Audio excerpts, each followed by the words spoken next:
Hi guys, I want to bring you a message today on how forgiveness has a positive effect on your physiological, neurobiological, and mental health.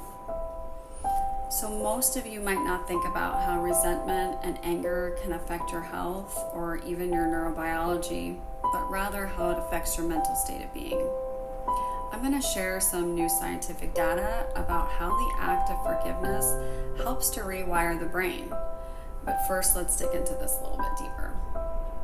When you hold on to anger and resentment, you activate a part in your brain called the amygdala. This part of the brain is responsible for the fight or flight response, as it is the brain's alarm system when danger is present. So the amygdala competes with the prefrontal cortex, which is responsible for the ability to reason and regulate emotion.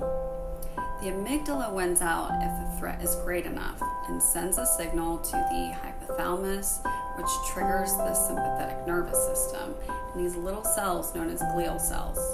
Now, glial cells are responsible for supporting, protecting, and nourishing our neurons. So when the hypothalamus sends a signal to the sympathetic nervous system that danger is present, glial cells go to work to protect us from the threat by increasing cortisol levels, heart rate, blood pressure, muscle tension, and inflammation. And even when the immediate threat has resolved, when you hold on to anger and resentment, your body stays in a heightened state of arousal, which over time leads to a weakened immune system, poor cardiovascular health, and even cognitive decline. So not only does holding on to anger and resentment affect your physiological and neurobiological health, but holding on to anger leads to ruminating thoughts and the inability to think clearly and logically. Ultimately, this leads to poor emotional regulation and negative behaviors, and this leaves an open door for an invitation for anxiety and depression to creep in, which may lead to difficulties with relationships and, of course, social interactions, hence affecting your mental health.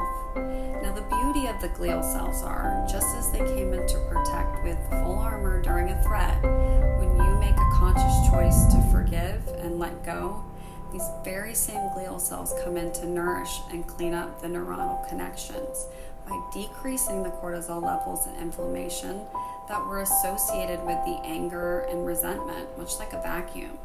So they essentially inform the amygdala that the threat has passed.